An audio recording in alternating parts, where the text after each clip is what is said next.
Happy Sunday, folks. People, Deluded. I'm back again. As I just said there, happy Sunday, good morning, good afternoon, good evening, and in some cases, good night. Now, Arsenal fans, we haven't been playing this weekend.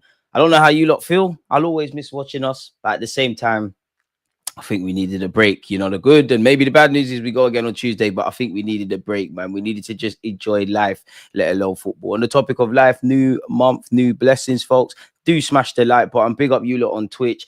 Again, we might as well, obviously, with us not playing, we know the talking points us Arsenal fans are having, and you know, you've seen all the videos I've done and all the live streams. We all know the connotation. So we could talk about that. Don't forget to comment any thoughts. But at the same time, really, we just have a chit chat, go over some of the tabloid news and whatnot. Apologies. And then take it from there, man. 4:20 p.m. we're going to be starting our watch along for Man United versus Fulham. So if you want to be around, you know where to be. Natalie, good afternoon. Kwame, one love. Sarah, forgive me, but one love.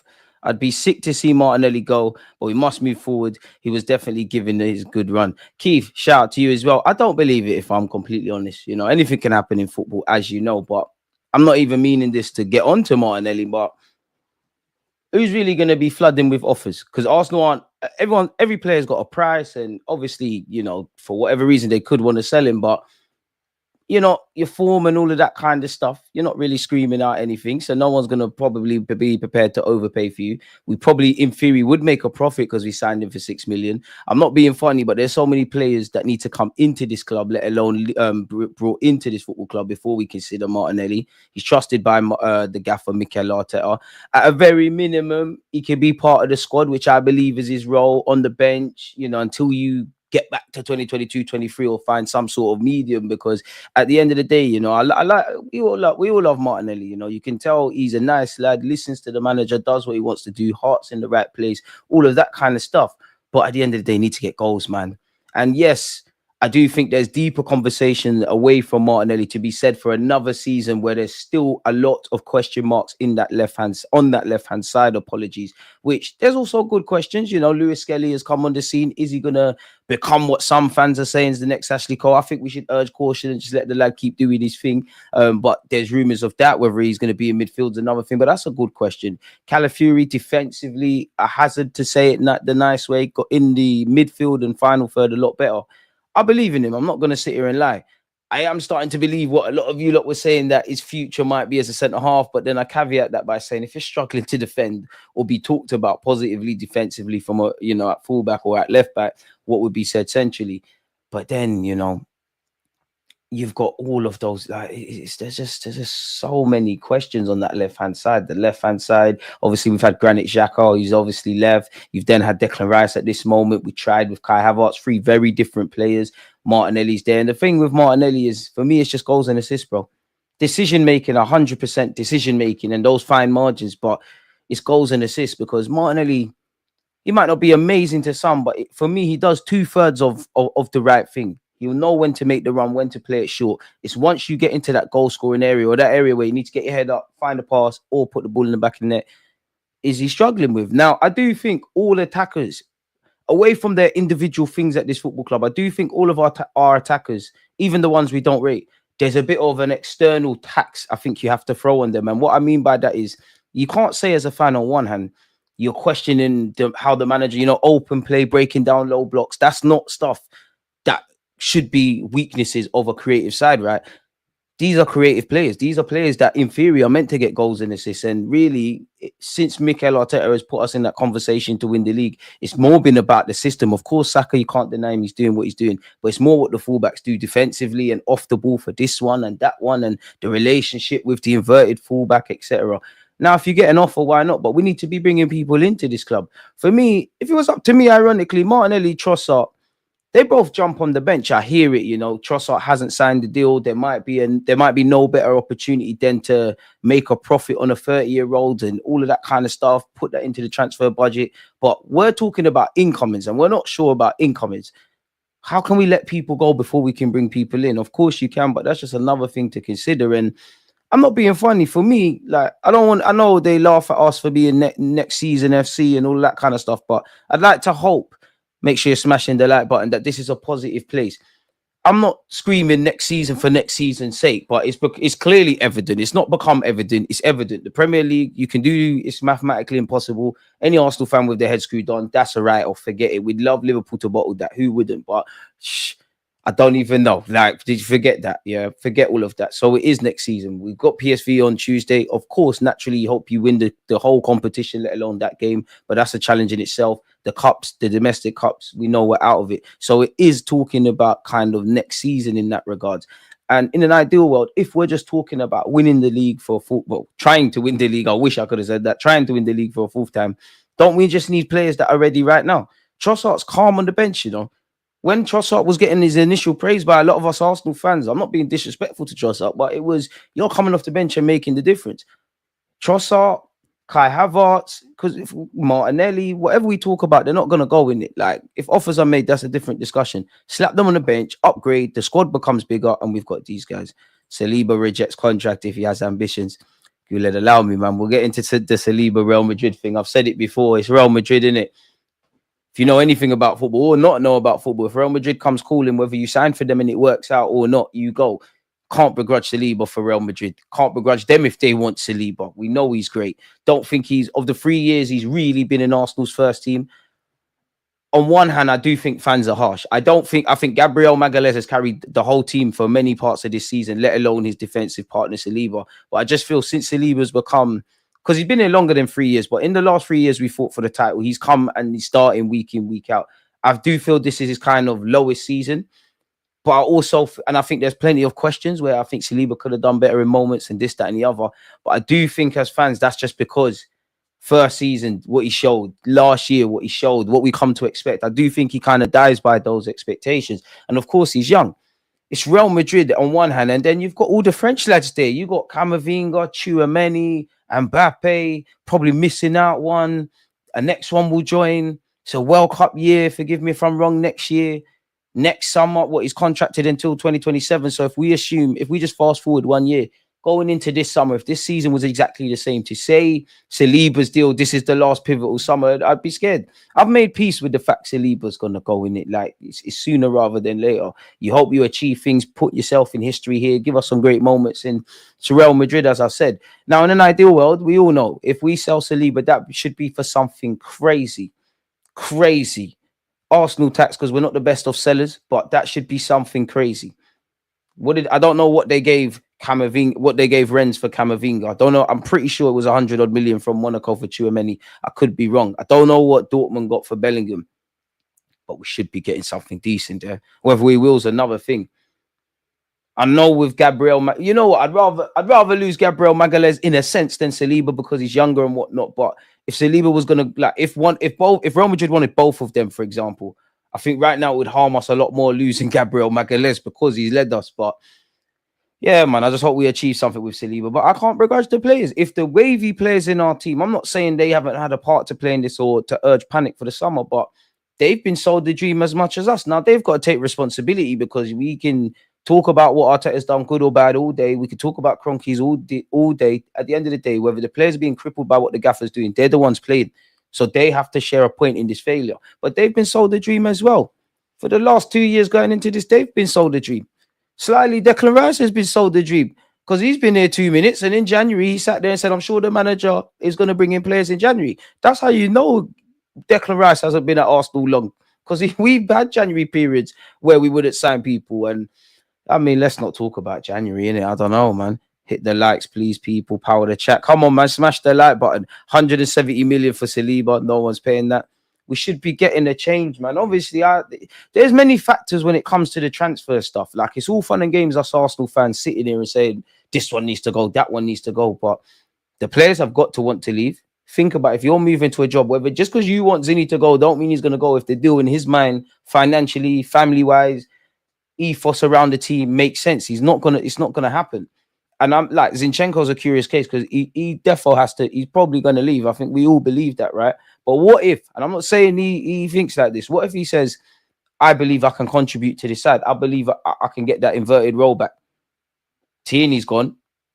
Tomiyasu's out for the end of the year. That's someone who could play left back. Lewis Skelly's doing his thing, but he's still young and that and learning. Calafiori is obviously an option at left back, but we've seen our team well stocked with left backs, well, or people that can play left back. Zinchenko might think I can do something there. So we'll have to see. And how far does that go? Because you can't sell Gabriel Jesus, who's ironically also contracted until 2027. And I think the writing's on the wall for everybody where Gabriel Jesus is concerned. We, sympathize with the injury, but with that being said, you're out until December apparently at the least. I'm no doctor, and you'd love for a man to get back playing sooner rather than later. But when you see December, that's best case scenario. You're not about until February. So we can't sell you, even though when you was fit, clearly no one wanted you last summer, respectfully. Can't sell you. Tommy's not gone. Zinni's not necessarily gone.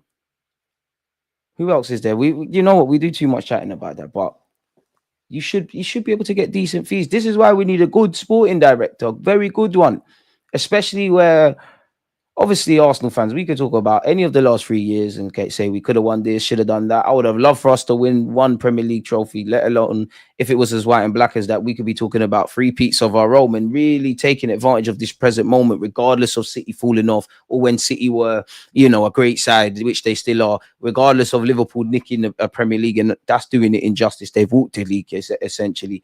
We haven't seized our moments, man, and this is why we need a sporting director. January was vital is doing it in injustice. To say the summer period, the summer thing showed everybody we're not serious like that to want to win the Premier League title. He didn't add to the squad, unfortunately. It is what it is. Hoping next season FC kills me. Just go again, man. Can give Saliba 500k a week if he leaves on the free. And that's one thing that scares me, because Real Madrid have shown beyond obviously somebody like Saliba's quality or any player really leaving for free. Real Madrid have shown they will flirt with you for a while, like the Mbappe thing. They waited a year or two, I'm sure. They tried to buy him properly and then they waited. Rudiger's been good for them on the free. Alaba's had injuries. He's been good for them on the free. Killing Mbappe. Obviously, Alphonso Davies didn't sign for Real Madrid. He was speculated to go over there, which maybe raises in question what the journalists say and what actually happens in some cases, but they could have got him. Trent Alexander-Arnold is probably the next high-profile free transfer you're speaking of with Real Madrid. And at some point, if they could have Camavinga, Trent, Saliba, Mbappe, the list goes on. So madness. It's an absolute madness, man. Please make sure you're smashing the like button. The ginger bearded one, big up the Twitch gang, Riley, the same. So yeah, man. If Saliba doesn't re-sign, then I think it shows that he doesn't believe in the vision they're selling him, which means summer is looking peak. Exactly. Best case scenario, yeah, beyond the obvious. You want to be a team like us, where we, in another world, could have won a Premier League title, whatever, maybe even a champs. We're just not Real Madrid. So you achieve the maximum you can achieve here. We're not Real Madrid. We can't talk to you about retaining Champions Leagues. Unfortunately, we ain't won one, let alone we're targeting that and we're winning multiple. So that's the evolution of life. And it's Real Madrid. It's a bit like Coutinho to a degree at Liverpool beyond the trophies. I can't even remember if he was there when they won the league. I could be wrong. In fact, didn't he fund in his way? No, he couldn't have been, because he funded all this stuff, didn't he? But yeah, he probably felt comfortable at Liverpool. But at the end of the day, Barcelona is Barcelona, man. And I can't blame them. They've been sold a dream and they've bought into it, really and truly. And they still, I haven't seen them down tools on the pitch yet. I don't know what next season brings. I don't know what next summer brings, but I haven't seen them down tools yet. That's normally the last step. I'm not, you lot know I love Arsene Wenger, but it became clear. I wouldn't say the players down tools. They more look like down tools. Doesn't always have to be the mercenary thing. They're just spent. Like they need new ideas. It's done now. Emery had that to a degree as well. There's been times Arteta's come back from that actually, and it looks like that now to a degree. When the players down tools and it looks like there's nothing, that's when we have to panic even more beyond the obvious. So they haven't down tools at the moment, but they've been sold dreams as well. Respectfully, like we've all played Sunday League football. Like, you know when your team needs a striker. As much as us fans waffle about it, you know when your team needs a striker. You know when you need depth. You know the feeling of coming up short or winning multiple trophies. It is what it is, man. For me, it just be, if the worst case happens where this one leaves, that one leaves, this and that, obviously, beyond the obvious, no one wants to see their football team in some sort of way. But I'd say what would truly hurt for me is you had a good period. If we fall off from this point, which we'll be talking about the same things we are next year, hopefully better. It's like we didn't seize any of the opportunities and there's too much regrets. Boy, F it, give everything in the Champions League, we might win it. I'm delusional. You see, if we were mentality monsters, or I believe these players were like that,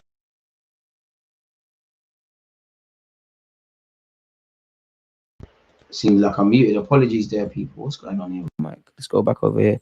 Mike's giving me issues, but yeah, the show must go on. Apologies. Am I? It's showing me there's audio. Am I back or? Okay, calm. But yeah, Champions League. If we had mentality monsters like could just get over the line or like people I could really bet on, nah. Because unfortunately, even when everything was going great, we still haven't shaken that tag of when sink or swim. And this is just me. What I look at my team. I love these lads, but when it's sink or swim, truly sink or swim, we lose, innit? I'm not gonna say you crumble or whatever, you lose. There's no way around it. We lose. Like I personally don't see enough valiant efforts. We're looking like Spartans, we're going out here, we're leaving it all out there.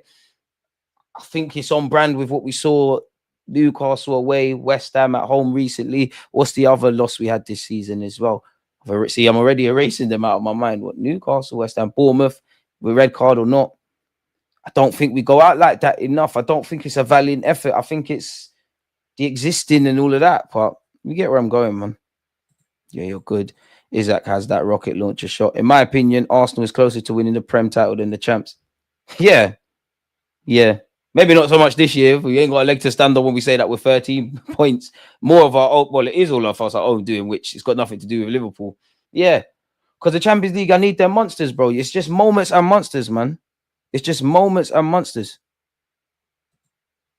It's just moments and monsters, bro. That's what Real Madrid got. And it's not always, obviously, Real Madrid win the Champions League tomorrow. Everyone's going to think Vinicius, Mbappe, Bellingham, this one, that one, and the third. But they've had Joselu, mentality monster. He might not be the best, anything to shout about, but he's ready. He's there. Even that Brahim Diaz guy that I wouldn't even mind at Arsenal. Ceballos, been in the wilderness, always in the wilderness at Real Madrid, makes it happen. Asensio at a time at Real Madrid. They've got Vasquez, the little shift at right back. Even like we ain't got the ability is one thing, but we ain't got those. And we don't take our chances, man. We will come, we'll give a valiant effort and, We'll cause trouble. We'll have chances. We'll have some, the statistics will look decent, but we'll just never take our chances. And you've got to do that. And then you need ability. What's the first thing you lot saw when we went out the Champions League against Bayern Munich? You saw the Athletic and all of the publications say Arsenal internally or the board or whatever believe you need players with X factor. Now, with the greatest of respect to the players, because it's not their fault they were bought in the summer, was anyone an X factor player in that summer? I just said earlier, I think Calafiori is a train wreck defensively. I like him. I think there's something to build upon, and he's going to have many of those. But I think we could get something out of that at this moment in time. If everyone's fit, you're probably not in the lineup. It's Lewis Skelly, if anything, probably even the option of Timber, depending on Benjamin White there. So you haven't lifted up anything this season in what we're trying to win this year. Mikel Moreno, you're doing a shift up front at a little high of bagging against Liverpool and Leicester. It's not your fault you're playing up front. It's not your fault you're bought. I think you can be part of the squad. You're not a level raiser, which we needed. There's none of that. We're talking about the same things. As much as we can cry about the refs and this and that, there's a lot of things we don't do or just issues we self-inflict upon ourselves, in my honest opinion. Joselu, that's it. You just do your little clutch thing. You don't have to, and you just need a couple of them. Liverpool had one with Origi as well. Like Origi's not a Premier League legend, but he's probably in Liverpool folklore to some degree. He might only score 6 goals a season, but those 6 goals could have been the dramatic thing. You've come back from behind. You've come back from 2-0. It's 2-2. You've won 3-2 in the Prem or something. Those 3, 4, 5 games a season that you look back in hindsight and think that was really and truly where we could have been talking about different realities. You've got players like that. Because I'll be real, out of all of the games last season, I know everyone will focus on, this is not a title challenge anymore, but when you look back at this season, many people probably focus on West Ham the other week at home, where it really died. Many people focus on Aston Villa last season at the Emirates. And this year wasn't too much better, was it really? For me, it'd be West Ham away for West Ham at the Emirates last year. We all know football's a funny old game, and at the end of the day, you got to put the ball in the back of the net. But that was the one I looked at. The season before, I think Brentford. I'm sure 2022-23 season. I could be lying about all of this, so apologies for my fact check. If someone do that if you care enough. But I'm sure in that season, 2022-23, at the Emirates, we scored a legitimate goal and VAR got involved. And then they came out and said sorry and all that stuff when you can't change the result. There's a lot of things we should have done in the game to win the game. So I'm not, you don't know what I make a big song and dance about. We should have done what we needed to do in the game, but we got done dirty by VAR. That made me think, yeah, it's not happening. But if it was another reality, it'd make me think it's happening. Like, there's another world, yeah. Again, I'm dream chasing. There's another world where we get through to January, we buy one or two players, and smacking City 5-1 means something, man. Like, come on, man. Let's be serious. Like, away from everything, just as a football fan, look what we did to Man City. Like, seriously, they've been doing that to us for years. Maybe not so much in the last couple, but it's not going to mean anything. There's nothing. There's nothing. There's nothing. Football's a cruel game, man, and it's definitely a lot crueler to us Arsenal fans. Briam could be a world-class player if he was more consistent. Unfortunately for him, you're just around some slack the level of players, but he's done his thing. I'll take him at Arsenal. Exactly, Origi, you need that. Sometimes I feel, unfortunately, I'm a hypocrite because you do need to change things, obviously, and do things differently to get us into this situation. But now that it's become clear we're a decent side, yeah, you can call us bottlers or whatever, but we're a decent side. We'll give you a good game. The statistics, all that crap's there. It feels like we're just not doing the simple things required to just be a team that wins the Prems and the champs. Having depth, bringing in players that are better than what you need. Stop buying scrap players. Stop being reactive in the market. Stop being reactive to situations. Because remember, it's all ifs and buts, but if we need players when everyone's fit, if Jesus stays fit, which in hindsight, you want him to stay fit for obvious reasons, it's a serious injury. We don't buy anyone in January. The club were not trying to buy anyone when Bukayo Saka got injured in December. Their hand was forced with Jesus. Obviously, nothing happened, and in predictable circumstances, Havertz is out, Martinelli's out. It's all mad for us. Even the Ollie Watkins thing, we'll never know the truth about when the bid was placed. Did you really go out to get him? Depending on how much affiliacy you have with certain people involved in the club, you're going to blame the board, or it's all Arteta, or everybody's in it, or whatever kind of thing. But nothing was done. Like, we'll never know the truth, because on one hand you hear we bid for him, then you hear in that Aston Villa were trying to sell him and keep Duran. They've tried to pull a fast one with Arsenal and maybe leverage the fact that they look desperate for a striker, which it's not even looking. We were desperate. I wouldn't have minded Hosselu in January on the topic of him, or Morale, or Colomani. Now, at the end of the day, we're desperate. Like, there's no bodies. And maybe because the fact that there's 5 places, allegedly, don't know how it works, but there's 5 Champions League places going. We will win a game of football, maybe score a goal at some point. Other teams are worse than us. Maybe the club looked at it and said, you know what? Maybe Martinelli will come back sooner rather than later. Maybe Saka will come back rather than later. Maybe we're just better than a couple of the other teams. So top 4 is on brand. Maybe we have enough.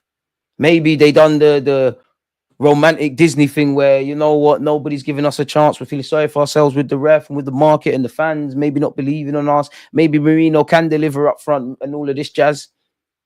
And to be fair, they didn't probably, Havertz got injured. But that's silliness. Football is not Disneyland movies. Like, football's definitely over a 38-game season. And as an Arsenal fan, we know there's bare romantic moments this season. Hella romantic moments this season. But unfortunately, when it gets to the business end, it gets ugly like life. When it comes down to delivering, we haven't delivered. And we all know what the rhetoric we're going to hear in May is. Forget internally at the club. I'm talking about us fans. We did get to a semi-finals against Newcastle. I'm not saying I'm happy with that. On paper, that's what they're going to say. We got to a semi-finals. We let ourselves down against Man United in the FA Cup, but fair enough. Magic of the FA Cup. It is Man United. All of that kind of jazz. Context, heavily context Premier League season around injuries. If we just do this and that, there's reasons for optimism for next season. The League Cup, the Champions League is the Champions League. Again, assuming we get past PSV, and you have to assume we need to go and do the job because they're not silly, they're not rubbish. We can get moved to. Assuming we get there and it's a valiant effort against Real Madrid on paper, at that point, it would be the semi-finals, wouldn't it? Well, I could be wrong. Could be the semi-finals. You went out to Real Madrid. And then you sit there and say, oh, even with all the injuries and this happening and that happening, we were still there, so can go again. And then we do just enough to make you think we're moving serious, and then we don't cover ourselves. We half step, unfortunately. It's unfortunate, man. Management did not foresee Havertz getting injured, though. They didn't foresee it in the circumstances of Dubai, but indirectly they had to, because everybody's getting injured. So even if you didn't foresee Havertz getting injured, I could be wrong then, apologies. Even if you didn't foresee Havertz getting injured, you know that the players that are fit, the very few players that are fit, they're even more in the red zone because you've got nobody else. Kai Havertz, if you had to set any argument at Arsenal around squad depth and the need for depth, and if a part of that depth was minutes played, all of that kind of stuff, Havertz is one of the most used players for Arsenal, so he should have been flagged up on the radar. And you need a striker anyways. Kai Havertz looks spent against Wolves, so at that point, you better foresee everybody could get injured. There's no way around it, man. Like, I'm not saying, boy, I know your thoughts, so I'm not saying you directly. And yeah, I think most level-headed people can see the market is difficult in a sense to do business. You don't want to sign players for the sake of it. But you see, when you say enough things enough times, it starts to get rationalized. Is there really no level of player, especially in attacking sense, that we could not have got of any denomination, whether that's breaking your transfer window, whether but your transfer budget, whether that's a young player and all of that kind of stuff, like a profile? They got to be somewhere. If we had Mbappe, Vinicius, Rodrigo, Bellingham, Camavinga, then I could hear you don't need to sign anyone. Come on now. And I don't mean that in a disingenuous way, because you've been linked with that Nepan guy. No one ain't watching Norwegian League, with the greatest of respect. 17 years of age. Obviously, a 17-year-old playing proper football, professional football, is going to flag up on everybody's radar, especially in this day and age. But just a profile, he's not a household name. You went and found him. Why can't you find some sort of profile? These players have to start somewhere. Like, obviously, we've been linked with Cunha and whatnot, and you can't predict the future. But Arsenal had to have known about Cunha for a good long time. He played with Reece Nelson and Joe Linton in Germany, I believe. I was doing the loan report videos. I'm not saying we should have bought Cunha, but you can foresee to a degree. We talk about stars of tomorrow. You can see how Nepan potentially signs for Arsenal and helps us in the short, medium, and long term. Whether you're going to do that, buy the more household players that have the potential to break out into top and world-class players and household names, whether you're going to, buy players that got one foot out the door. He did nothing in January. Nothing was done. Minte scored 1-1 in the Brighton game. Arsenal fans are the most strong-willed, man. This club will send you over a cliff if you allowed it to. I'm tired of signing 17-year-olds. I'm happy he stayed in Norway. Only Arsenal think adding another kid will take us over the line. I just want to see us do both. Look at City. Obviously, it's a bit different and they're a bit more seasoned, but that 20-year-old guy that signed for them from Lens, he got destroyed and now he's getting his feet. That Victor Royce guy, forgive me if I'm wrong, I ain't seen him play no game. Echeverdi, they got some South American, Argentinian guys quite good. Them are the guys for tomorrow, the players that will be there tomorrow. But they say still sign Marmoush for now. You could do both. Congrats, sir, on being nominated. The journey continues. Appreciate that, man. Everyone's saying being nominated is an achievement in itself, and I hear it. I'm thankful for everything. I would not have thought when I started with this that I'd be, and I broke this today as well. I didn't think I'd be nominated with Cristiano Ronaldo for any award. Like, you got Cristiano Ronaldo's YouTube channel up there, Daily Bell's there, so it's nice. But a bit like Arsenal, be nice to actually win. Messed, man. We can't sit there and let the likes of Villa sign Duran. You have to do both. Exactly. They got to all start somewhere, man. Like, we have our scouts are either not. There's two ways of looking at this. Our scouts are either not good enough or they're not being listened to. Because as a scout, you don't make the decisions. If you're just a scout that's deployed in South America to find players for Arsenal Football Club, you might be the chief scout, and then you can sign off directly. But let's just say the chief scout, for argument's sake, is average. Is an average chief scout. He's not the one actively going out there. And just say you or I, we found the next Vinicius, we found the next Lionel Messi. We've done all our homework around him. We're urging the club to sign him.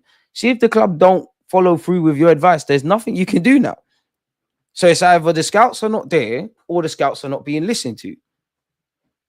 Like, I'm not saying I want all the players for tomorrow and all of that, but Brentford are finding a way. They're not missing Ivan Toney. If we had Ivan Toney up front and we sold him, we'd be talking about how they replace him. And Buemo and Visa's doing a thing. And they've probably got the replacements. Somebody said the Brighton score. Brighton, they got the minute they had to sell Caicedo, they had Caicedo's replacement lined up and the replacement for that lined up. They're making it work. And they're finding decent players. Whatever way you shape it, and we don't want to, just develop players for the sake of it. But for argument's sake, we couldn't have got Kudus at some point, or found our very own Kudus, or Cunha, or Matoma, or Lavia, Balimba, these kind of ones where we've been knowing Partey's not got long left at this football club. So coulda, woulda, shoulda. Or you say, you know what? Forget the scouting thing. once they, we'll monitor them. Once they end up at where they end up, like what you're seeing in the Prem with Kudus, we'll pay the going rate. You had to get Isaac when he was at Sociedad, or you have to pay the Newcastle price. As stupid as that debate for us going for that is. It's like our scouts are useless, finding no talent. They might not be being listened to, bro. They might be that, but they might not be being listened to.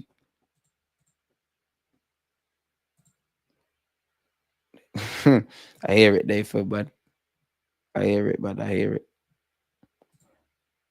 So yeah, it is what it is, man. Needs to play 10. I mean, if Real Madrid want to sell us Arda, this one and that one, I'd be all for it, man. It was already budgeted for Jesus to get injured from the summer. That's why Sterling was loaned. You don't reckon we need a winger anyways? Saka's injury was budgeted with Martinelli, Trossard, and Wanyeri. And that's sad because that tells me they don't want to kick on then. Can someone please tell me where Marino and Cala brought because of their performances in the Euros? That's harsh, man. Now, they did their thing in the Euros. Marino scored in the semi-finals and just had a... Marino was more the piano pusher in the midfield for Fabian Ruiz. Let's not get it twisted. And he scored in the semi-finals. Calafiori had a good Euros. I swear he helped Italy's dramatically score the winner or the equalizer or something. Calafiori just needs to do. He needs to serious homework defensively. I've never played Premier League football. Never played for Arsenal. Definitely never.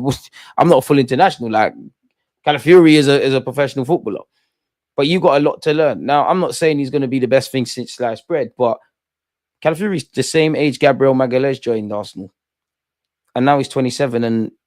He probably is our player of the season, really and truly, or the only player everyone's universally happy with this year. So give the man some time, but he's got to go. I'm not saying he's even going to be like that, but he's got to go do some serious homework. You're either too tight, too reactive, not looking over your shoulder. In many ways, minor things, but they have major consequences when you're not patterned. I'd like Calafiori, man. But yeah, in line with what we're trying to achieve this year, you haven't been helpful, man. The game that Calafiori was missing, Italy lost in the Euros. Berev hat-trick for Monaco. It's crazy, isn't it? It's crazy, man, what we could have done. Watson and Baines agreed that Arsenal doesn't want to spend relatively big fees for upcoming talents. Well, then, fuck them, really, innit? Like, unless you're going to find a little Martinelli, little unknown kind of guy for 6 million quid, then in this day and age, especially them high-level talents like Vinicius when he's in Brazil, Rodrigo, this one, then it's a myth. We were linked with Victor Rice and then City have got involved. But then if you're not going to do that, you're not going to do the Brighton kind of level of scouting, finding players that are not going to break the bank. You're not going to buy top-class players. Then what is the remit? Finding upon another 17-year-olds. Gabriel was all over the place at 22. Cala is similar but has all the tools to be a beast. It's true. I'm not going to lie, though. Calafiori looks a lot more... In defensive aspects, he looks a lot more booky than Magalhaes. Like it's dumb, but I don't think he's the Italian Zinchenko, yeah, but I think he's got Zinchenko things about him in that. I think you're a lot better than Zini defensively, but in the sense that I think they get caught up. He gets caught up too much in the game. Like I love his passion, but he gets too caught up in the game, and defensively he can't do that. It's little things, man. Like you're not covering enough. You're over covering. You're slow to get out. Like against West Ham, you're slow to stop the cross or do something. Smash the like button, people about it. You're sitting off too much. Little things, man. But you got the mentality. I'll give you that. We always seem reactive in the market, feeding off scraps, never move like a big club. It seems like we have one or two players we really want. If it goes to plan, like with Declan Rice, great. If it doesn't, like with Isaac or Sesko, whatever, we move away. And then we half sign and do this reactive thing.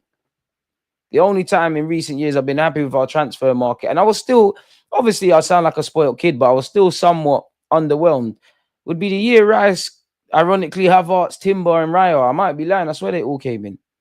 Big up Deluded, found you through rant. Shout out Rants and shout yourself, man. Welcome, man. Welcome. Stop the cross, bro. That goal was jarring, yeah, because whether you support Arsenal or not, yeah, have you ever been watching your team and fair enough is there's never a good time or a good context to concede a goal, but the West Ham one, credit to West Ham, it was one of them where you're watching it unfold and you're like, nah, surely.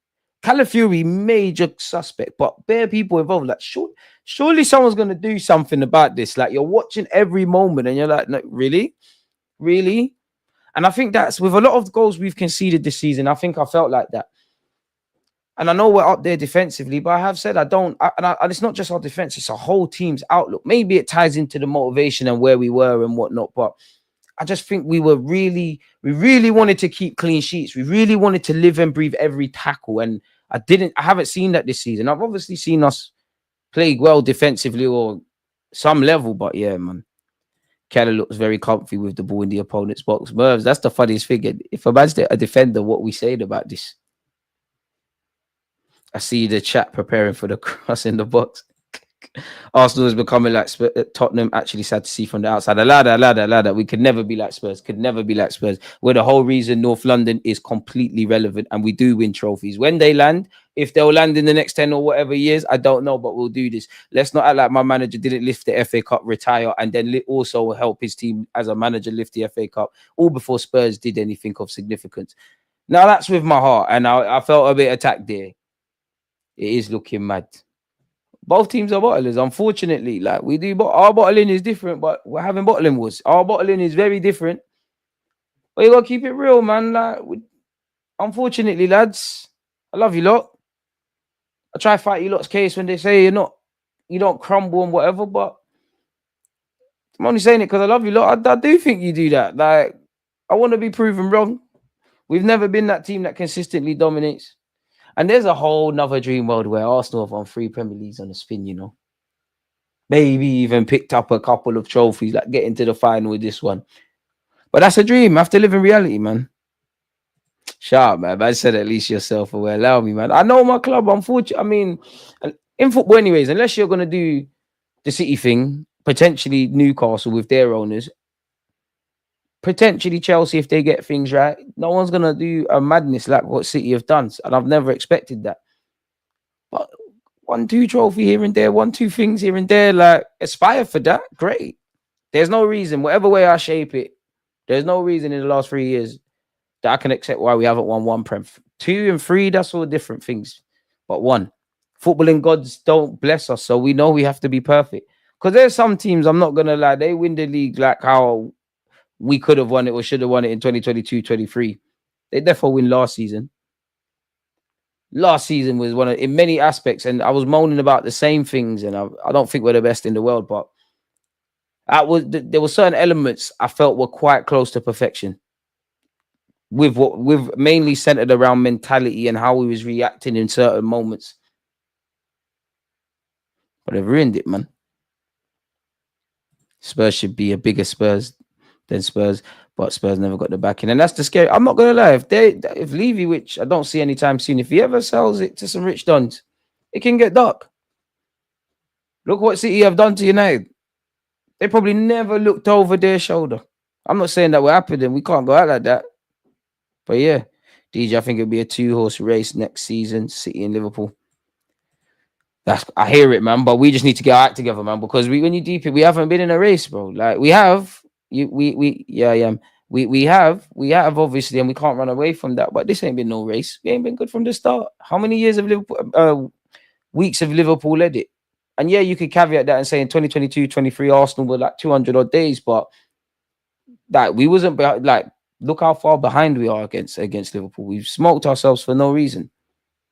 And that's jarring. Like, and even the Prem's one, there's no reason. Like, obviously, they're all different difficulties and you need different things in your squads, but there's no reason. Of course, I'm dreaming a bit with this, but there's no reason in the last 3 years why we haven't got at least a 1 champs, which I'm kind of discounting for obvious reasons. A 1 champs, a couple Prems, some FA Cups, etc. Look at this Marcel guy, man. What's Deluded waffle about on this good Sunday? Your barber came back from holidays to save you, man. Was looking scruffy. Look at this guy's a hater. You are the only reason. You're the only reason I'd hate Liverpool in the league or anything. Just woke up, damn. I can't type for nothing. I hear it, man. The second place mirrors Ollie's second place at United. We are just 19th worst Prem in the league, 19th worst team in the league. And that's the thing. I don't want to hear about phases and all of this.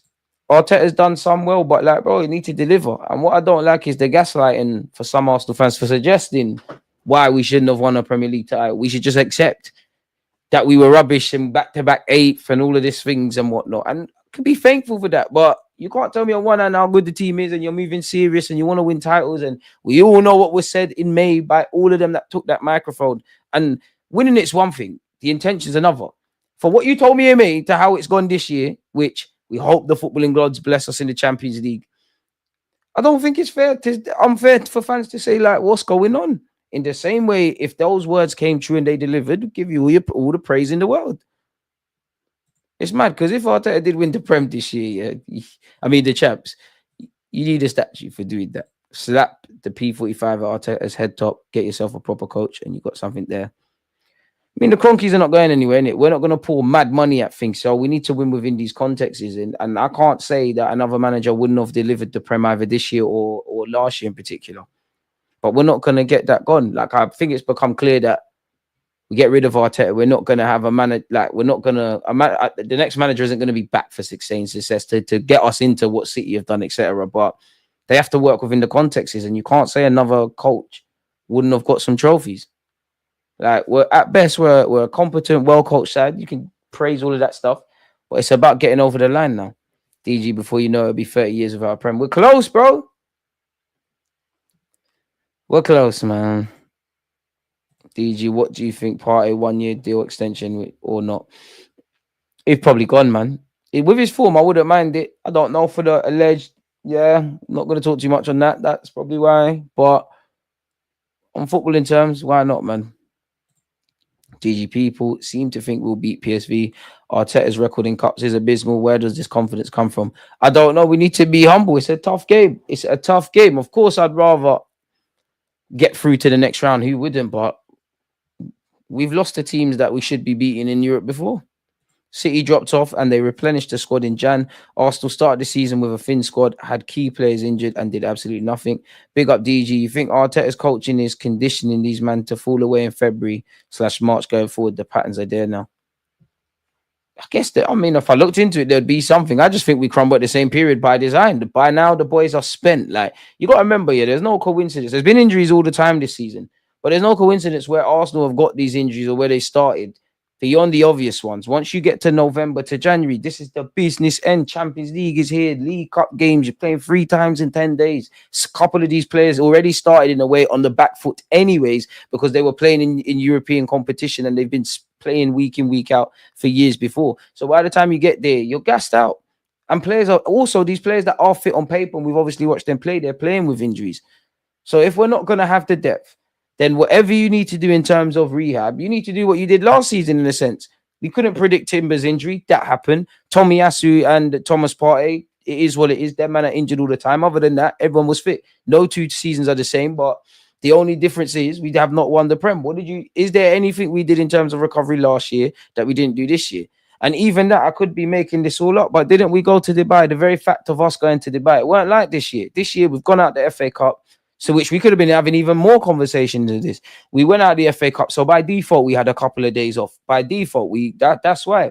Forgive me if I'm wrong, but the last Dubai trip, it was a winter break, was it not? Or am I making all of that up? If I'm making all of that up, which could have helped. Less players, we said it we said it last summer, the summer before. Last season, going into last season, because that was our year back in the champs. We all said we've got more games with hardly any players. It's not making sense. Unfortunately, we've kicked in terms of especially depth and the knock-on effects with that. Unfortunately, I'm not saying the club hasn't tried in some aspects, because I know you're going to get them people that like to nitpick on general statements. Unfortunately, we've kicked a problem up down the road each and every time. And at some point, the problem is too big to kick now. The injury thing we face right now, like, it merely highlights something that could have happened many times a lot earlier.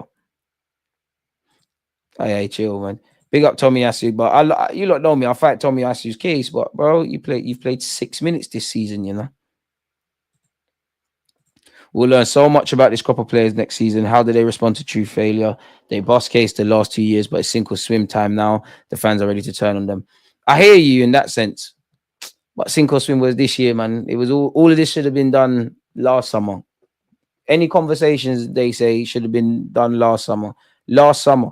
I said this is the year I feel you either go up 10 levels or you go down 10 levels. And Arteta, like, if I just look at it on a simple thing, you've been here, give or take 6 years, 3 of them, we've been in a title challenge. You've come up short. And your cup, record is horrible. Is there something to say about? I don't think it's wrong to say. Is there something with asking? Are you demanding? Not if you're a good coach. Not if you rebuilt the team. That some say. All that stuff you can give his praise. But is there something to say in terms of silverware? Yeah, be careful what you wish for, and we can talk about that conundrum. But is there a fair question to ask? Can you get over the line in terms of silverware? And if there is it fair to ask? Could, in theory, potentially, it's not guaranteed they would, but could there be a possibility the next man comes in and does something? Until Arteta gets over the line, for me, I can't back you like that. I like you. I'm not saying pitchforks out for you and all that. You're a good coach. You've done all that. But getting over the line, you talk about getting over the line. You're not getting over the line. One love for how you set up the club. I'm open to that possibility. But reality is that's not happening. That is not happening. Like, he's not walking on his 15 million a year contract. Definitely not now. Does Arteta truly feel like he can do better than this Arsenal situation at this moment in time? No. Rightly or wrongly, and I'm not saying Nottingham Forest is bigger than Arsenal, Arsenal bigger than Nottingham Forest, but Eddie thought he could do better than this current job he's in, because he walked. Does Arteta even feel that way? So when some fans are doing the whole, damsel in distress, he'll walk if he's not happy, he ain't doing that this year, maybe arguably next year. There could come a point where that's said. To which I say, is this Arsenal FC or Arteta FC? This is why I only care about the club. The manager, the players, all of you lot, whether I like you or not, you get my support and I'll praise and critique fairly. But I'm loyal to my club. It's like people are loyal to the guy. Certain elements of our fan base are more loyal to the manager than at the actual club. And I always give the plane example. It's like we're on a plane going on holiday, the plane's not landed, or it's crashed this year. Yes, Arteta is not to be blamed for everything, but it's either you can win within the contexts of how the Cronkies deploy this football club and their working practices, whether you like it or not. And you must do, because you signed a new deal. It's a relationship of mutual interest, you know. He's been here for 6 years. He has learnt at Arsenal Football Club as a manager in his own right for 6 years and done a lot of good on and off the field and all the other things and all of that, which is great. But there's certain elements of being a manager for 6 years that, even from your other experiences elsewhere, these are certain problems I shouldn't be speaking about. And again, he's not to be blamed for everything. There's issues are multi-layered. But there is a genuine conversation to be had. Edu left because of the transfer policy. It's clear to see he didn't agree with the signings. You think the Prem has outgrown Pep's tactics? Rodri aside, they've lost all their aura. Think teams may go at them even into next year. It's down for Pep to find that aura, man, but I just think they need to reset their tactics, really. And I think City just look like they need more life, man. They need more life. Like, if Pep is going to stay, I think there needs to be new voices, and I think they need new enthusiasm. I'm not saying the players ain't enthusiastic, but it's clear Pep is a manager that lives or breathes for football. You hear a lot of the players, ex-players, say he was a great coach in that, but he weren't like a Wenger, he weren't like a Sir Alex Ferguson, he weren't really like a dad type figure off the field. There's obviously been moments he's just living and breathing for football, and that's got to be exhausting. Like, and on top of that, half the players are foreign players. I don't mean that in any disingenuous way, but you know, it's a bit different for Kevin De Bruyne now. But you could argue there were times probably when he's in his prime that he thought, I might try Spain. I grew up in Belgium. You got to be real from a lifestyle point of view as well. You're winning a lot of stuff and Pep Guardiola, but you're living in Manchester. You might be from a warm country. You might want to play in another division. You might, in a good way, Pep Guardiola's tactics are intense. You might need something else. The players kind of allude to this in a couple of the episodes of City's own documentary.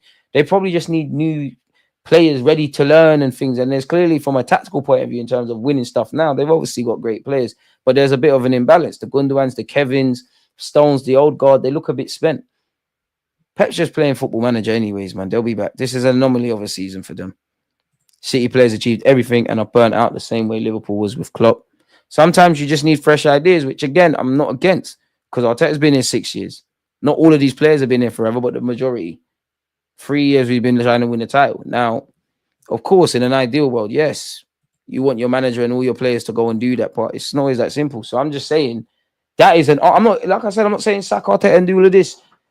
I'm just saying it's a question. If Arteta was sacked tomorrow, if the Cronkies want something different, I wouldn't cry, and I don't think anyone should. One love for the memories. This side it's got this way, but Prems, because I do feel Arteta is a very good coach, but you've shot yourselves in the foot, and you're not learning from shooting yourself in the foot. You're doing it time and time again, and then you got the board. Regardless, you're not serious.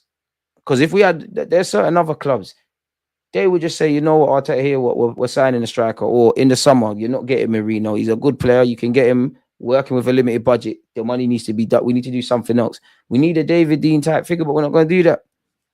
So we're just going to have to hope all of which is an illusion in itself. To a degree, we just have to hope everything goes right. That's just it for us. We just have to hope everything goes right across the season for us to win something. Because we're not exhausting all our options. We're not. Cat January. I'm done trying to reason, bro. Whatever happens, happens. I hope they win the PL once in my life. Unfortunately, that's where I'm at as well. Like, and it's these last 3 years, more so the last two. We'll have some. I didn't predict 5-1 City by any means, but we'll do well against the top six. For large parts, I'll be kind of nitpicking at things again in a game, but we'll go on little runs. The optimism will be there here and there. Fine margins is going against us. When it truly matters, some of these things are going to be our fault. Some are going to not be. But in the end of the day, mate, it's not looking likely you're going to be talking about some sort of trophy. FA Cup watch-alongs today, DG. We will be watching Manchester United Fulham. We'll be live at 4:20 because it's kicking off at 4:30. Arteta won't change because it's his stubbornness. It's questionable. And that's where life is like everything's just hypocritical in life. Because on one hand, as a manager, you got to be stubborn, you know. But on the other hand, you need to be so humble sometimes to change. And that's where I think you are at this moment. I don't think you're going to change formation, but we're doing the same things, hoping for different results. Arteta is not controlling all of his controllables. The board are not controlling all of their controllables. The players ain't either. Need a sporting director, brother. January, when you deep it, the summer, and I know it's cliche, it's said all the time, but based on what happened last season and all the things we've been waffling about really and truly for the last 52 minutes, going into that summer and this January period, with everything we've seen from that summer period to January, yeah, it has shown why you need a board, like why you need somebody serious that has a phone book that can make things happen. Even he might even, pardon my language, be fucked from that, because he could have all the ideas and all the answers, but if the higher powers that be don't allow him to do what he's doing, then he's just another puppet that's part of this getting paid, essentially. That's where the twang is. But we didn't maximize the last 2 summers. It's shown why we need that sporting director. We've got a lot to do in the summer. We've got a lot to do from that period. How much planning can be done? We said we got to maximize every summer, every window. We know January and the summer isn't the same. We always hear the club say, and fair enough, Eddie did leave. We've always got a plan so that if one leaves, it keeps ticking. Forget all the injuries and what happened on the field, just off the basis of you did not have the summer you needed to have in the summer. Once the summer closes, that doesn't mean in theory transfers are done. You're still talking and things. So what is being done from that period to January to line up something in January, or even it going into this summer? So when I see things like this, I'll enjoy terrorizing my friends in the WhatsApp groups and whatnot, and you always hope for the best, but I can't sit here with chest like we're going to win. Life does not give you all favorable factors. It does not happen. And this is before we get into the PR and the vested interests, depending on how you contextualize Arsenal and that. Make sure you lot watch the stream I did with James yesterday, because he said it like, if you're not a conscious thinker for Arsenal, we don't all have to think the way, you know. I always say I don't tell you what to think, just think. But you see, if you can't think for yourself, this must be a nightmare and a dream at the same time for Arsenal. Because if you just bury your head in the sand, this is amazing for a while. People are in love with the journey rather than the reason for the journey, which is, you know, with no test, there's no testimony. But when are we gonna get the testimony as Arsenal fans? Like, we won't sign Osimhen, Sesko, Gyökeres, or Isaac, or even Watkins. We're playing catch up, and you know we're not gonna get anything done. Partey's contract offer tells me midfield is getting shagged. Francis Caigio found Santi, Sanchez, Fabregas, Lauren, all good players that played for the club. He's at Galatasaray right now. I honestly wonder if Vieira would have given us more trophies by now. Given Henry would have given us more trophies. I don't know. Shout out Thierry Henry. As a manager, I don't know, man. There's a role for you. There's always a role here for you, the King TT. But I don't know about the management thing, man. I don't know, Thierry, man. It's looking a bit spooky. I already know the excuse for the next transfer window. Everyone knows we need players in attack, and we are desperate. And Arsenal won't overpay for elite players, but overpay for average players. I ain't got a leg to stand on when you say that, man, you know. I really don't. Arteta has to do what the board wants him to do. He's just another puppet, Wenger 2.0. But then if he's doing that, Yeah, I can feel sympathy for you because for what it's worth, I do think Arteta wants to win trophies. My way is just my criticisms for you is the way you're going to buy it is not working, and you need to find something. But at the end of the day, you're not a damsel in distress. You know how they work. You say they're the best owners. You know how they work. You believe that what they're doing is the right thing to a degree. You're part of it. So everybody has to get criticism when we're in situations like this, and I don't think there's anything wrong with that. In the same way, if everything was great, everyone gets praised. Because you know what, yeah, and it shows me they don't care. And I mean, as a billionaire and as a businessman and as a football club and as players and as a manager, to a degree, you can't really care what people think. But considering the whole context around how it led to the Cronkies, the long saga that's been Arsenal's ownership's kind of story that's led with it ended in 2018 when the Cronkies actually took the club full time, yeah. When you deep it, these last 3 years, obviously it has to a degree because I always fight the case of saying you can't just blame them for everything and like looking at it from another angle type of thing. But at the same time, these last 3 years was their best moment. And I hope I look like an idiot. We go win the champs, and win mad trophies. But these last 3 years, you could have maybe not got everybody on side, but you could have really changed even if we don't go off and dominate like City, but you could have really changed how you're spoken about around the football club. That tells me everything. Arteta came in and from the start got some new players and made some changes. We could have achieved 8th and 5th with Saliba in the team and some more young players. This was never a process.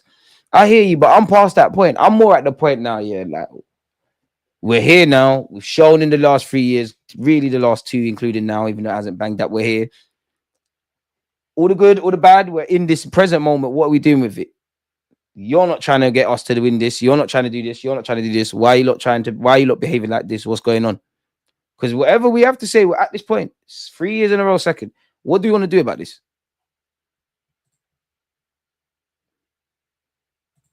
A wise man once said, be stubborn with your goals, but be flexible with your means. Arteta has it in reverse. Damn. Arteta just needs to develop youth. We've had a sporting director when we signed Sterling. Whoever is selected as SD will determine the team's future. If not, someone who will challenge Arteta. The same convos will be held next season about Arsenal's failures in the summer window. If we don't sign Isaac, I'm not interested in next season. Well, you better sign that from now, man. I hope I'm wrong, of course. But yeah. Guardiola still probably leaves after City gets the ruling of the rule violations. His brother runs Girona. I could see him retiring there. I'll be real. I honestly think Pep's going to wreak havoc on this league next season. I'll be so honest with you lot. I lost his wife for 30 years. His team has rubbed out. They're having mad question marks about him. We spoke up indirectly about his players. I think Pep's going to be on that. Regardless, it doesn't happen, but I think they're going to remind him what he's about, man. I think we're going to see some tactics like we've never seen. I hope I'm overselling them. Definitely wish we beat them 5-1 again. That game was mad, man, because that's our trophy, really. Like, we could have got 7. We've shown we're incompetent. Sesko and Nabil is centre mid or DM. Probably could sign the summer. Sesko didn't have the best of auditions for any Arsenal fans that were watching yesterday. Arteta won't change because his stubbornness is unquestionable. That's it. Because as long as Arteta's the only footballing done. Arteta's the only footballing done in that room with a voice. So the Cronky's always going to lean on him. All the others are disposable. They don't want to get rid of Arteta. You can get an ex Tim Lewis and all that. He probably knows a bunch of them. They're all working at all their companies. In Cronky's mind, we don't know about football. We believe in you. We're not going to. I actually think the Cronkies, and I don't think it's logically wrong. They might have said to Arteta, you keep asking for peas, and we keep giving you peas, and we're not getting enough bang for our buck. You keep telling us about the same thing. Because for argument's sake, what if Arteta got a budget and he said, like, he advocated for a striker and a midfielder? They gave him the budget to do whatever. It's not necessarily the Cronkies' fault that Sesko didn't sign or you didn't get Nico Williams, whether that's Arteta and Edu, but in fact, both of them. You've done what you've done with the money this summer. Isn't he going to say on one hand, like, hold on, you gave you money, you're asking for the same things. What's going on? Pep's Jan signings look fugazi. You can't really judge a player of signing in Jan, though. It is a difficult period, and they're young as well. Well, with the exception of Marmoush, who's still adapting. That Victor Rice guy is young. That Longe lad is young. El Traverdi's arrived. And you got to remember, they're young and hungry to them. A couple of them players, they're going to be young and hungry to prove things like the 2022-23 season to a degree. There'll be 1-2 more experienced players left for obvious reasons. They want to establish themselves. You're not getting the Kyle Walker. "Oh, I think I want to try, I'm 30 or I want to try go play in Italy, or I want to leave for off-field reasons or whatever." You don't get the contract stuff with Kevin De Bruyne. Is he staying? Is he going? Does he want to accept a bit part role or whatever? Stamina and motivation is one of the most underrated traits, and Pep's shown a lot of it, obviously, with what he's done in the game, let alone at City. Elite stream DG. Appreciate that, man. Appreciate that. We get 20 plus for Trossard and 45 plus for Martinelli. Sure, we can get a quality winger. Gitten, he's English, and I'll say better than both of them. I'm keeping Martinelli for the squad. Surely should be able to find peace for Gitten anyways. If I was an Arsenal fan, I'd be fed up. This Arteta guy should be getting hounded out. Arteta's won one must-win game since the FA Cup, which was Porto 1-0, and we win on pens.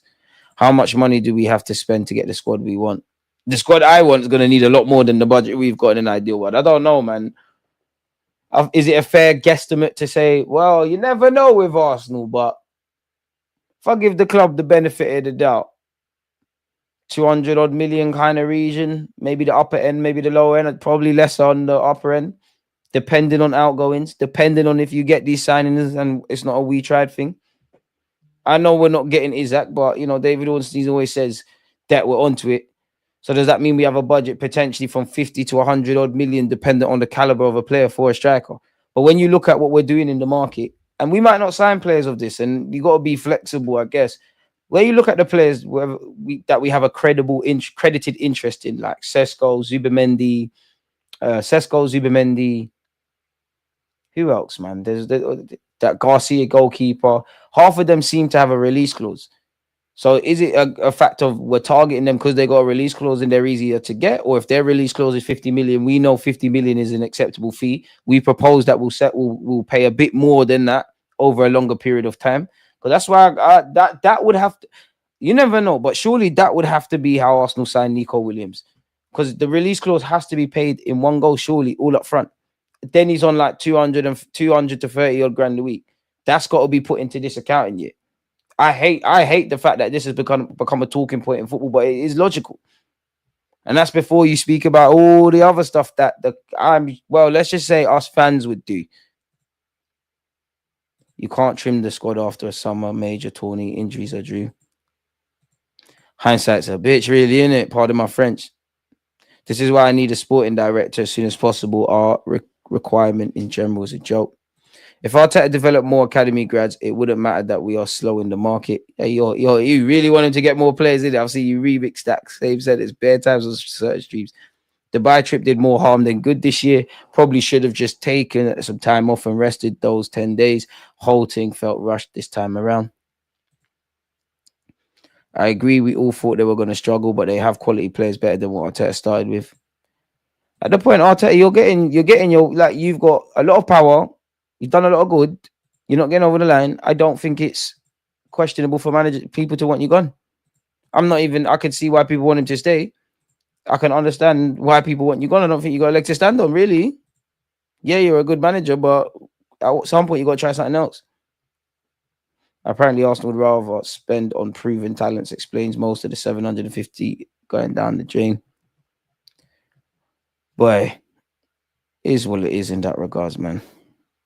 Did you remember Arteta is learning his trade, so he'll continually make mistakes? And I hear that, but it's at our expense. If we win trophies, great. But worst case scenario, you learn everything you need to learn at Arsenal. You think you've been here long enough, and you go elsewhere. Because he's no different than us. He wants to advance his career. Turn Arsenal down initially, the first year. I'm sure he must have been offered a coaching role at Arsenal when he was retiring. Went City because that was the best place for him to develop. Waited until he learned his craft. Felt he was best to step out on his right, which goes back to my previous point. Don't think this is a fairy tale just because he used to play for the team. It's a relationship of convenience. He's got a great job with a lot of authority for someone that's been managing for 6 years. And at some point, we have to try things. But when you look at the backdrop of how we operate, it's essentially winging it, like we're winning the Premiers. We had a chance on Camavinga before he blew up. We went for Sambi. The board is boring. Boardroom likes things as they are. It's a shame, man. Big up everybody tuned in. Villa did great business in Jan, unlike Arsenal. Hey, man, stop the trays, man. You're on to us. So yeah, man, it is what it is. DG, what's your preference for the lineup against PSV? David Raya, Saliba, Gabriel, Timber, Lewis Kelly, Partey, Rice, Martin, Trossard, Wanyeri. Trossard got up front, Sterling off the left. United are proof that finding a functional long-term manager in the Prem is not as easy as we think. It's not. That's why I'm not even saying, I don't have the answers. I'm just saying, can we be open to everything now? This is mostly down to Arteta. He made these signings. He purchased players that were no better than what we had. We're crying out for a striker, and they gave us Marino, absolute P-take. Hey, didn't go for the essentials, man. It's possible to regress as much as stall or progress. It's important to consider this while entertaining severing ties from Arteta, which is true. But you just have to do anything. It's like signing players. You could do all the research. Like, obviously, we all know Isaac would be great anywhere, innit? But let's just assume Arsenal signed for him. Of course, you're making an educated guess, but he could essentially still flop. So every signing in that ilk is a risk. It's a shame, man.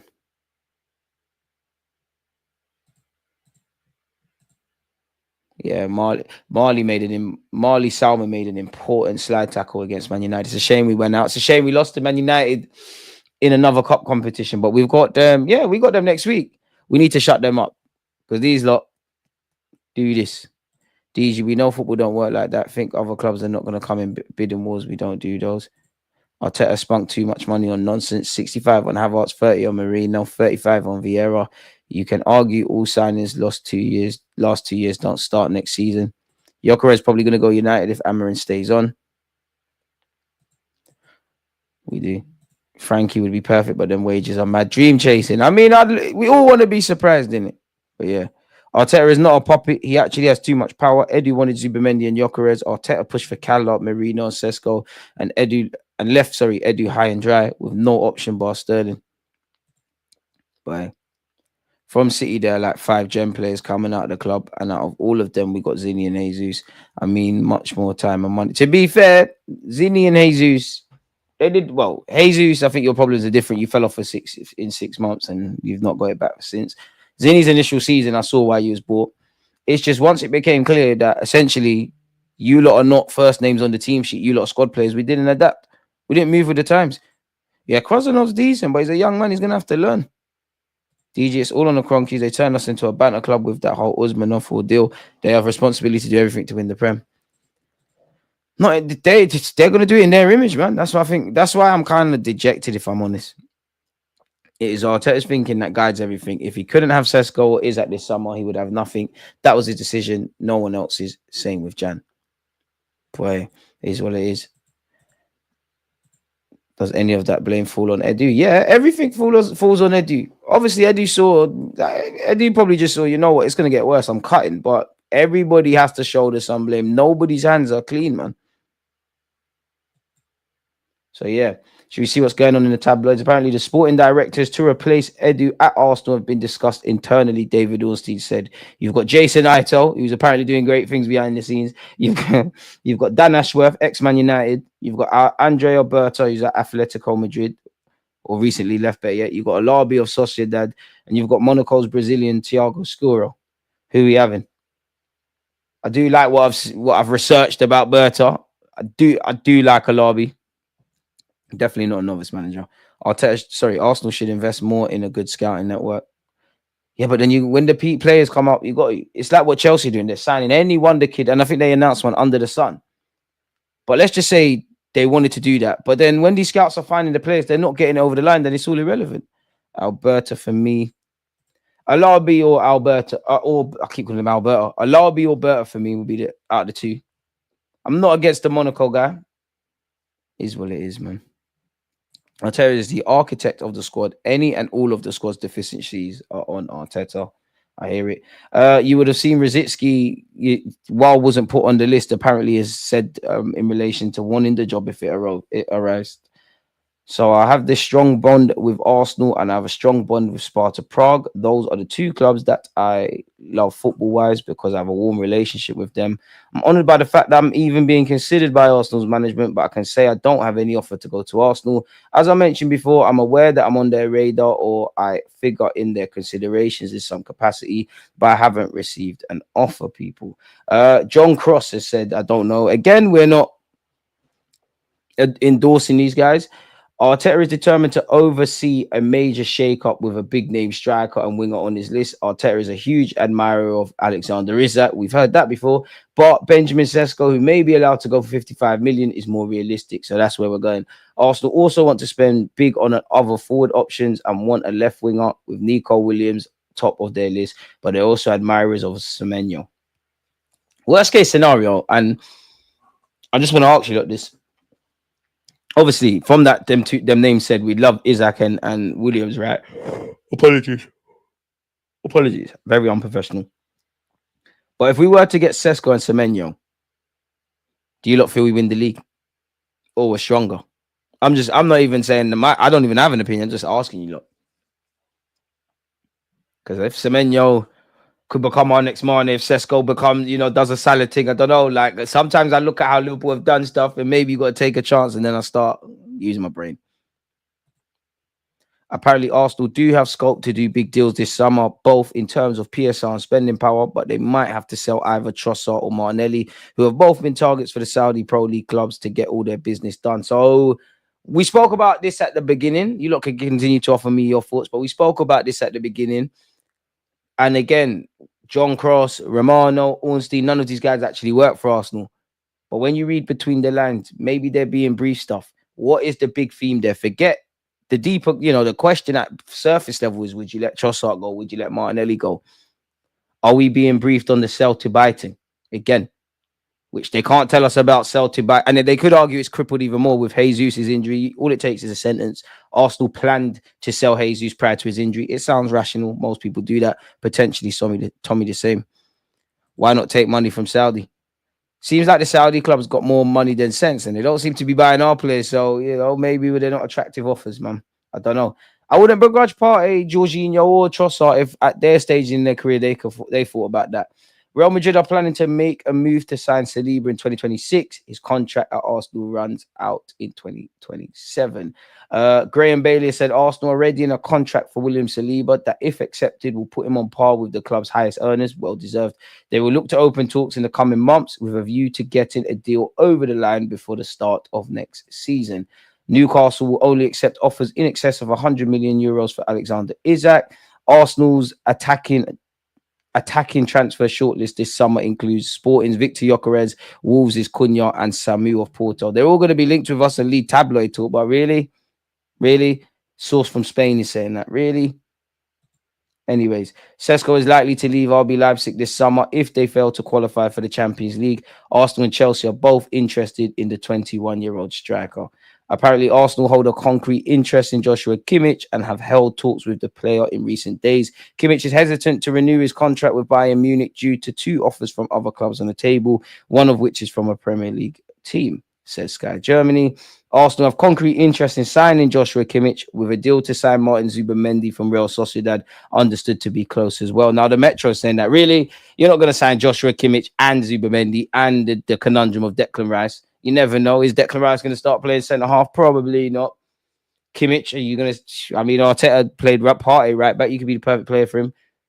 Don't know about that, but who knows? Aston Villa have joined Arsenal in the race to sign Vlahovic, who is increasingly likely to leave Juventus in the summer. Another one expect to see us linked with people. The Liverpool Echo has said Arsenal could decide to target RB Leipzig's Benjamin Sesko as a more affordable alternative to Isak, potentially paving the way for Liverpool to sign Isak. But if they sell Darwin Núñez, a couple of others, get a cash injection because they owe Arsenal that, it just becomes a case of dealing with Newcastle because Isak's got no reason to say no to Liverpool, in my opinion. Leverkusen, we've read this before, but Leverkusen apparently have joined the race to sign Garcia, the Espanyol keeper who is linked with last season, people. Apparently Man United. You don't need an upgrade on Man United, man. He's great. Apparently Mundo Deportivo is saying the following clubs want to sign Isak this summer: Liverpool, Arsenal, Man United. They're all in England. Paris Saint-Germain in France. You mean if it came to it, you'd imagine Newcastle would prefer to do that. Barcelona, he's played in Spain before. Barcelona need no introduction. Bayern Munich, and you got Harry Kane. How's that going to work? Fair enough, though. What's this? So yeah, we've been linked with Porto Samu. Chelsea were linked with him last summer. He's got a 41 million pound price tag on him allegedly, and he's got 19 goals in 31 appearances in all comps at 20 years of age. That's decent. Liverpool might have to pay 120 million more to sign Isaac from Newcastle and face competition from both Chelsea and Arsenal. So we've just seen several teams linked. David Raya has been named the best keeper at the 2025 London Football Awards, people. Games have been changed for TV selection. Our Everton, Brentford, Ipswich and Crystal Palace games have been moved, people. So there you have that. Apparently, Spurs have joined the race to sign Como midfielder Nico Paz, and they're also joined by Chelsea, Man United, and Arsenal. Real Madrid have a buyback clause, as you lot know, and he's playing under Cesc Fabregas. Arsenal are set for a major Nuno Tavares windfall as AC Milan look for a replacement for Theo Hernandez. Bro, seems like when we sell our damaged goods, people take them elsewhere. Like you could, well, not even damaged goods, players that don't have a future here, like Mika Beref and Tavares, and people are making peace. Anyone want to buy Lukonga? I don't know, but Tavares has been linked with AC Milan. The Serie A giants have begun scouring the market for potential replacements and have taken a liking to the Arsenal defender, who has been impressive during his season-long loan at Lazio. According to this, the Portuguese features high on Milan's wish list, and a deal would be hugely beneficial to Arsenal. Smash the like button, people. Lazio have an obligation to buy Tavares for in the region of 7 to 8 million euros. And ideally would like to keep him long term. They've made it clear they won't engage in any offers below 40 million euros. Imagine, because they know that 40% of the fee will be owed to his current parent club. The inflated 40 million fee is informed by the fact that Arsenal would pocket a whooping 18 million euros from this deal. Crazy, really, when I'm looking at that. Boy, they're hustling. Tavares has notched an impressive 9 assists from his left-back position this season, and the expectation is that the interest in his services will only increase between then and now. Boy, is what it is. Arsenal have hijacked Man United's summer move for Victor Osimhen. Really? Really? Apparently, we've got the advantage and we're in a better financial position to offer Osimhen the salary he demands. Really? There's no quotations of anything. This just seems like some silly rumor. You always have seen Mika Beref, people. He just keeps scoring goals, man. He's got 10 goals in his first 7 Liga appearances. And apparently, according to French outlets, he's also become the first player in 70 years to score 3 hat-tricks in his first 7 games. That's crazy. He's become the first Monaco player in 50 years to score 3 hat-tricks in the same season. Crazy. We sold him for just 9 million euros. Boy, which was this, well, at the time stood Grass's club record transfer fee, but this is why I said in the summer, for me, should have lied to him. Ironically, if we had him now, he'd help us, but should have lied to him, give him a new contract, loan him out, and maybe this summer he could have sold him for some more. We've been linked with El Nouri of Wolves, people, and apparently AC Milan are being linked. I know we always buy left back, so you could say that, but if we're buying anyone from Wolves, surely it's Cunha. We've gone over Mika Beref. You can see I wanted to speak about that. Court of Side have said Arsenal want to extend Thomas Partey's contract by 1 year and have held talks with the players' reps. Partey is open to a contract extension. However, is not rushing to make a decision because of interest from Barcelona and Juventus. I think Petit is bang on the money. History repeats itself with Arsenal, and I refuse to blame their injuries. Look at the performance against West Ham. Injuries don't mean you play with that level of intensity when you have a chance to put pressure on Liverpool. Arsenal players have to blame themselves. They had a chance to close the gap, and they lost at home to a team who was 16th in the table. There are no excuses. I think he's bang on the money, but these are the guys that are not going to be ambassadors for the club and whatnot because they're not blowing hot smoke up everyone's arse when things are not going well. Pause. Our March fixtures. Happy new month once again. Ramadan Mubarak, by the way, to everyone participating and engaging. We got West Ham at home. What? Oh, this is the women's. Apologies. I thought this is how you know I just click and look for stuff to talk to you lot about.